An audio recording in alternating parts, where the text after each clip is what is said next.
Hello and welcome to episode 2 of He Says, She Says Film Reviews. I'm Dave G and joining me is my co-host Lee G. And tonight we're taking a look at the brand new film from director Roger Mitchell called Blackbird. Now, of course, Mitchell's had a very interesting career as a director. He's made what I would call a popcorn film in Notting Hill.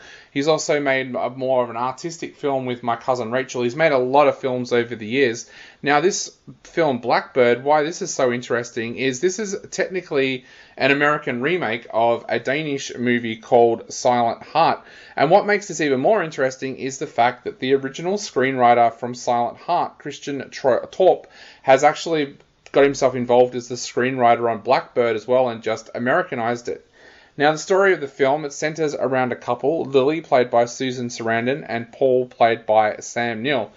Lily has a terminal illness, and she has decided that she wants to end her life before it gets to the point where, as she puts it, she is just a shell in a body. And her husband, Paul, of course, being a doctor, knows the perfect way to end her life. Now, this film revolves all around one weekend where she's decided it's going to be her last weekend, and she invites her daughters, Jennifer, played by Kate Winslet, and also Anna, played by Mia Wasikowska, and their partners, and in the case of Kate Winslet's character, her son as well, to come and say goodbye. Now, of course, family secrets start to spill out. Emotions are on high, so it gets very, very tense at times during this film as a family tries to come to grips with the fact that their mother and grandmother is about to end her life. Now, Lee, I know you're a huge Kate Winslet fan, so you probably went into this movie with high expectations. Well, what did you think now that you've watched it? Yes, definitely. I'm definitely a Kate Winslet fan and had high expectations of her and also of Susan Sarandon, who played the role of Lily. None of these actors disappointed. The actors overall were brilliant in this film, and each one was at a high level. No actor disappointed in this film. I think that looking at such a topic as with terminal illness and euthanasia could be quite challenging for some people to watch, especially if they've just lost a loved one, if they're struggling with an illness now, or if they're about to lose a loved one. But the actors did such a beautiful job of showing the complexities within a family dynamic of when a loved one's being lost. You're on a roller coaster of emotions throughout the film. You'll find yourself laughing through the film, then you'll be sad, and then you'll feel empathy for all the characters. There'll be times that you'll want to cry. You just go through so many emotions in this film. You see sisterly love, sisterly hate. You see relationships between mothers and daughters. You see friends and the interactions between everyone, and you find yourself understanding each person's struggles, and you can see the perspective of every person and every character in this film. I don't say this very often, but I actually felt this was a perfectly cast film. Sam Neill is on a real high at the moment, and I'm glad of that because he made a film a couple of years ago that I thought was an absolute stinker in Palm Beach, and it was great last year to see him bounce back with Rams, the Australian dramatic comedy that I thought was one of the movies of the year. What I really liked about this film, though, was that you had some young actors coming in here as well in Anson Boone and also Bex Taylor Klaus. They were perfectly cast for the roles that they were in, but they never seemed overawed. Like, there was one point there where I was thinking, well, this young actor, Anson Boone, he's made 1917 and the horror movie Crawl in the last 12 months. He would have been sitting at a table looking around at actors who have been in this industry for longer than he has been alive. Like, Susan Sarandon and Sam Neill would have started their acting careers before Anson Boone was even born, and that would have been really easy for both him and also Bex to have been completely overawed by the actors that were around them, and they don't. In fact, Anson Boone has some brilliant scenes with Susan Sarandon. Bex Taylor Klaus has an amazing scene with Kate Winslet where they're actually telling off her character, and it's like, that would be such a awkward thing for such a young talent to have to do a scene with, again, I'm guessing someone that they grew up watching on screen in movies like Titanic. The other person I wanted to mention too was Rainn Wilson, who's normally known for his comedic roles, and here he plays Michael, who, as he's labelled in the film, is the boring husband of Kate Winslet's character Jennifer. And he has some moments in there as well where he has to really call upon his dramatic side to his acting. He can't just rest on his one-liners and his kind of slapstick comedy that he's known for on television. So I thought this was a perfectly cast movie, even though the casting director has taken some risks with some of the actors that they've cast in this film. What did you think of the film in the terms of a lot of this film was set around the family table or in the family living room? Did it have a claustrophobic feel, or did you think that flowed fairly well? No, it was very dialogue-driven film, and some films don't work well when it's dialogue and, there's not much action or anything else. There were some outside scenes as well, some outside shots, but yeah, definitely it was mainly in the house. But I think the dialogue was so good, and the characters brought so much to the table that you just felt drawn into the movie and you felt a part of the movie. It did not make me feel claustrophobic, and I didn't feel like you needed to have any other scenes where you're away from the house. Yeah, I think the cast also enhanced that as well. There were some incredible moments in this film that was so natural that it almost felt like you were there in the room with them. There was a scene where Lily is talking and Jonathan, the Anson Boone character, has still got his headphones on, and Kate Winslet gives him that look that only a mum can give their son, where she's like giving him the sign of cutting his throat and saying like, get those headphones off. It was so small, but it made it feel really natural because that's not something that you would normally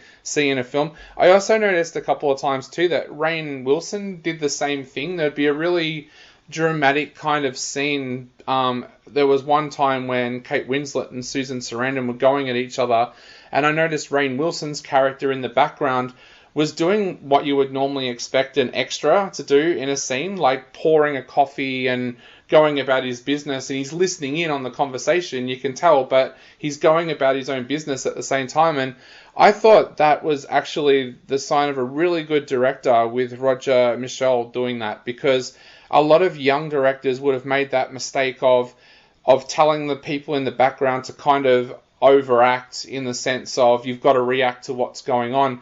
And truth be told, you wouldn't react in that kind of situation. You kind of would be awkward, especially with the way Michael was. There was also another scene where the entire family is going at each other, and Chris, the character played by Bex Taylor Klaus, doesn't do a thing. They are just sitting on the couch watching it like it's a tennis match.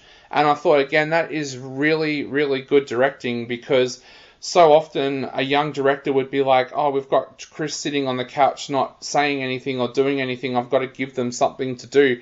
But there's obviously a reason why Christian Torp, the screenwriter, has written that scene with them not doing anything. And you learn later on, or I learnt later on, and I'm guessing other people did too, Chris is the kind of character that takes everything in that's going around them and then comments on it, but prefers to comment one-on-one rather than making a big spectacle in front of a group of people. And I thought that was such a strong piece of characterization. And yeah, I thought that showed throughout the entire film that every one of these characters had their own little things that they did throughout the film without it ever feeling like they were cliched or anything like that. What about the touching scenes in this film as well? There's some very touching scenes in there between Kate Winslet, Mia Wasikowska and Susan Sarandon, and also some amazing scenes in there as well, just between Mia Wasikowska and Kate Winslet as sisters as well. What did you think about those more touching and dramatic scenes with the way the cast did them? Yeah, I think as I said before, you're kind of on an emotional roller coaster because you could see, when the two sisters, Jennifer and Anna, were talking to each other, there were times where you can feel anger between them. There were times where you could tell that they loved each other, even though they were frustrated with one another. And there were times where you could see that they were starting to learn more about each other. And as sisters, you would have thought they would have known about each other, but there was more depth coming through and understanding who each other were. And you kind of saw their relationship change through the movie, which was really beautiful, even though it was a really hard time and a challenging time for them. And same with the character of Lily, the mother, and her daughters. They started off with quite a complicated relationship, the two daughters and the mother. And again, you saw newness to their relationship transpiring, even though, Lily was coming to the end of her life, and, she may have thought she knew her daughters and her daughters thought that they knew her, but yeah, there was more depth in the relationship as the movie went on. And yeah, it was beautiful to see that unfold, even though it was amongst drama and hurt and pain at times. Yeah, the one-on-one scenes in this film are absolutely amazing, considering that you've got such a great ensemble cast. I thought the one-on-one scenes really made this film. There's a beautiful scene early on in this film where Sam Neill's character is talking to Anson Boone's character out in the glass house and out in the garden and explaining what exactly is going to happen. And I thought that was a really powerful moment between grandfather and grandson. And the scene that I mentioned earlier as well, the scene where Chris decides that they need to tell off Jennifer, Kate Winslet's character, and it ends up becoming a really touching scene. That could have so easily been a scene where it was just two characters screaming at each other, but it ends up becoming this really touching scene where earlier on, Jennifer's kind of standoffish towards Chris, in that you almost get the feeling that Jennifer feels that Chris has no right to be there. But it turns into this really touching scene where Chris basically explains everything that's been going on in Anna's life to Jennifer, and you kind of see the change in Jennifer's character after that moment, after that discussion. So I really think that the power of those one-on-one conversations come from Christian Torp's screenplay. It's amazingly written, and he's been lucky enough that the cast has just fully understood the script and delivered those scenes so well. I'm really surprised that this film didn't pick up some Golden Globe nominations. I saw this film after the Golden Globe nominations had come out, but I really would have thought, if I'd seen this movie before, that this may have been one of those movies that they may have looked at for Oscars, especially for Susan Sarandon.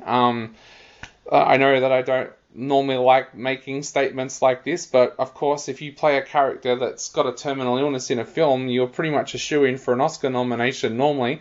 But I thought this is a film that could have even been like a Best Picture nomination. I thought it was that well done, but for some reason it hasn't got a Golden Globe nomination, so it doesn't look good for the Oscars, but it did pick up an award at the Mill Valley Film Festival in America. So maybe it's just starting to make a little bit of an impact now around the world when it comes to awards.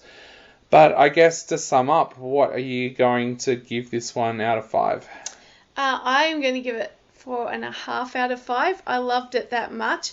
I think too, one of the things I haven't mentioned yet is one of the group scenes. My very favourite scene was the Christmas scene, and if you watch this movie you'll understand why, with the giving out of Christmas presents and such a heartfelt, touching scene, but also heart-wrenching at times, and just Sam Neill's performance in that, his character Paul receiving a present from his wife, was just so moving. And so yes, I would like to see this movie again, and I would recommend it to Yep. all my friends. So yes, 4.5. Yeah, Sam Neill has a couple of great moments like that. There's a couple of great moments where his character takes himself away from the family to break down as well. Once in his glass house, which seems to be his fortress of solitude. For some reason, he goes there to break down.